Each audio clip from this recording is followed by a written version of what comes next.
Bem, então dando continuidade, né, ao capítulo sobre equilíbrio e elasticidade, na última aula, a gente falou um pouco sobre o centro de gravidade e centro de massa, né? E mostrou em que condição o centro de gravidade coincide com o centro de massa, né? No caso, se a gravidade possui um valor constante em todos os pontos de um corpo, seu centro de gravidade coincide com o seu centro de massa, e toda vez que você for escrever onde é que atua a força-peso, você pode colocar que ela atua em cima do centro de massa do corpo, né?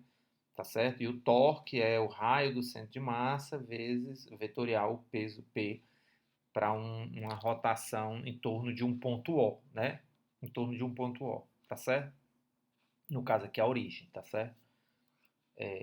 Pois bem, então, dando continuidade a esse tópico, nós vamos agora ver uma forma prática de você determinar o centro de gravidade e quais são as consequências assim de você identificar o centro de gravidade de um corpo, né? Então, se você, para definir o centro de gravidade dessa caneca, você segura ela, ou um quadro, né? Você segura a coisa por pontos diferentes, né? Suspende a caneca a partir de qualquer ponto, passa uma linha vertical nesse ponto, certo? Se estende ao corpo. Depois segura em outro canto, passa essa linha, e onde essas linhas se encontram é o centro de gravidade do corpo. Né? Isso pode ser para quadro, para qualquer coisa que você quer botar ela de uma forma, por exemplo, quer botar um quadro numa parede, um prego numa coisa que ela não gire com a gravidade, não sofra torque devido à gravidade. Você aplica essa técnica, tá certo? Aí agora quais são as consequências? As consequências é o centro de gravidade e a área de suporte, né? Então, o que é que define se um corpo vai virar, né? Não vai se manter em equilíbrio, né? Quando você tem um plano inclinado. Então, no caso de um carro, né? Qual é a condição que faz com que o carro possa passar numa inclinação? É A condição é que o prolongamento do centro de gravidade, onde atua a força-peso, esteja dentro do que você chama a área de suporte do corpo. Exatamente. A área de suporte delimita os pontos onde o corpo pode girar em torno, né? Então, esse pneu aqui é o ponto de rotação desse corpo para que ele gire. Então, se o centro de gravidade, se a força-peso, né, que gera o torque, estiver atuando dentro da região da área de suporte, esse corpo vai se manter em equilíbrio. No caso, na hora que o peso, né, está fora da área de suporte do carro, então ele já consegue gerar um torque em torno desse ponto de equilíbrio aqui, que é a roda do carro, e ele vai girar e vai tombar. Aí a mesma coisa acontece com um caminhão. Aí por que um caminhão não suporta a mesma, é, a mesma inclinação que um carro, né? Aí a gente entende por que os carros que são mais baixos, mais próximos do chão, têm mais equilíbrio, né?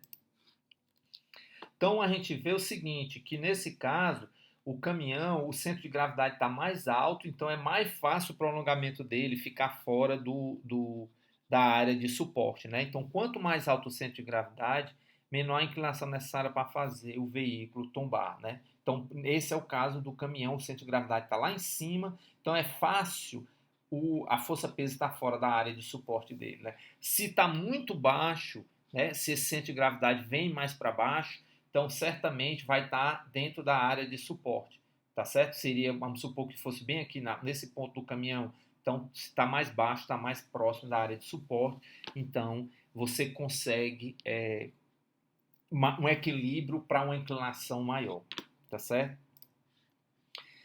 Então, os problemas que envolvem equilíbrio, né, passa pela condição, primeiro, condição de equilíbrio das forças, né, somatório das forças iguais a zero, no caso, no plano XY, né, então, somatório das forças em X, somatório das forças em Y, somatório das forças em Z, né, se caso você tivesse em 3 dimensões. Certo?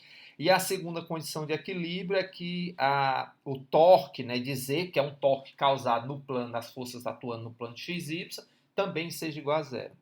Então, chama atenção para que a escolha do ponto de referência para cálculo do torque. Em problemas referentes a equilíbrio, a escolha do ponto de referência para o cálculo do torque é totalmente arbitrária. Mas uma vez que você fez essa escolha, você deve usar o mesmo ponto para calcular todos os torques que atuam sobre o corpo. É útil escolher um ponto para simplificar ao máximo os cálculos.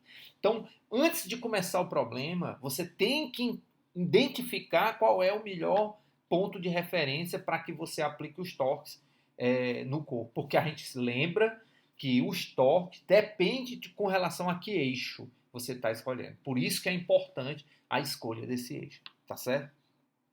Então, para resolver os problemas de equilíbrio, você sempre pode quebrar a somatória das forças em X, somatória das forças em Y. Por quê? Porque os planos são ortogonais, né?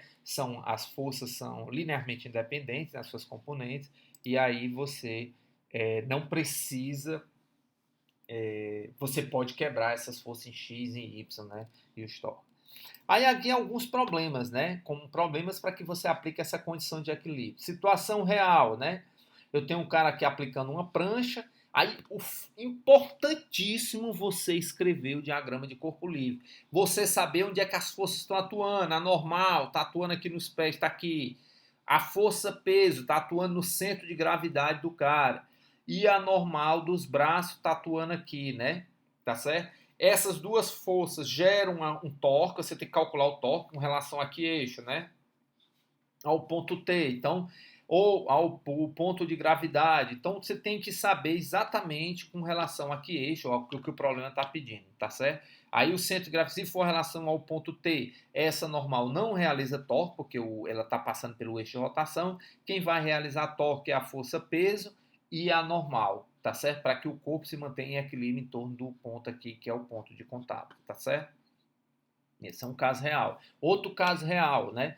A situação real, o cara numa escada, numa parede, nessa parede em contato, e aí a gente quer saber se essa escada se mantém em equilíbrio com relação ao toque aqui, né? Que é o principal, se ela não gira, né? Então aí você tem a normal atuando em relação à escada, a força de atrito aqui estático, né? Que você não quer que a escada deslize, né? Tá atuando no corpo. O peso da escada, o peso da pessoa que está aqui, onde é que está atuando, e a normal da parede. Então, todas essas forças devem ser consideradas no torque. Então, quem é o torque? O torque da normal, o torque da força-peso, o torque da força-peso da escada, da pessoa.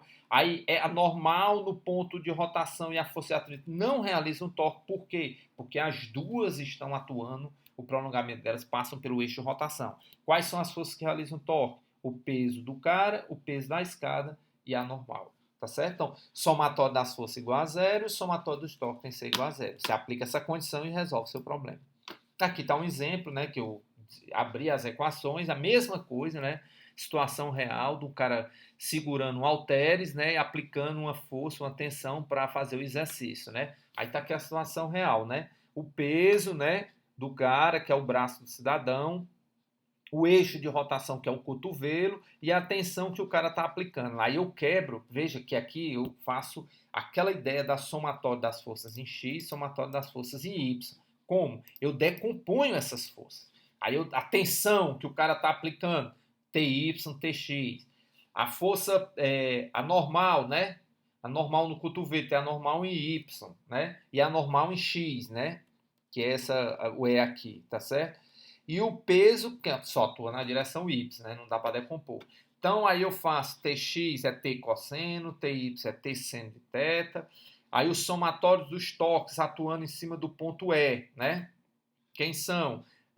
O L vezes, né, a distância vezes o peso, né, do ponto E, menos o da distância D vezes TY, né? Então, tudo em relação ao cotovelo, né? Aí eu tiro que TY é LP sobre D, né? Ou que T é LP sobre D seno θ, tá certo? Somatório das forças em Y, né? Quem são as forças em Y? Tensão em Y, o peso e o EY. Está aqui todo mundo, né? O meu sistema de coordenada está positivo para cima, todo mundo em acordo com o sistema de coordenada, encontro quem é Y. E a mesma coisa eu aplico na direção X, porque o corpo está em equilíbrio, né? E aí eu tiro essas relações. Então é muito importante que a pessoa faça o diagrama de corpo livre e decomponha as forças, se tiver componente X e Y, para que você possa aplicar os torques de X, os torques de Y, as forças de X e as forças de Y, somatório, certo? Aqui eu botei um teste de compreensão, tá certo? Mas antes de um teste, os caras fizeram algumas estatísticas e os dados mostram que nos problemas que é equilíbrio de corpos rígidos, quando os alunos recebiam um problema sobre equilíbrio de corpos rígidos, mais de 24% davam uma resposta incorreta. Quais eram os erros em comum? deixar de incluir um sinal de mais ou menos para levar em conta o sentido do torque. Tem que levar em conta isso, saber um torque tende a girar numa direção, o outro torque tende a girar na outra. Você tem que ficar claro isso. E esquecer que quando uma força atua num ponto em torno do qual você calcula os torques, essa força causa torque zero.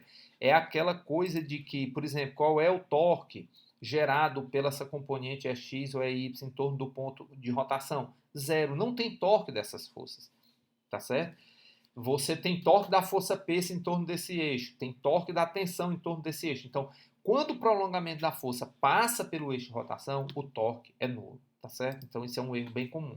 E aqui é quais são a tensão do cabo diagonal e a força exercida pela dobradiça em P. Isso aqui é um teste para você ver se você consegue identificar os conceitos do problema e aplicar ele. Então, aplica o diagrama de corpo livre, você quer rodar em torno do ponto P, né? Dobradiça no ponto P. Então, eu tenho aqui o peso do dinossauro, uma distância L, eu tenho a tensão no fio, aí esse problema parece com esse, né? Uma tensão, você tem que decompor a parte em X, a parte em Y, você tem um ângulo θ, tem SH, tá certo? Para tirar o valor de θ, né? Porque a hipotenusa é relacionado com L e com H. Então você tem todas as informações para você consolidar os conceitos das coisas que você estudou, tá certo?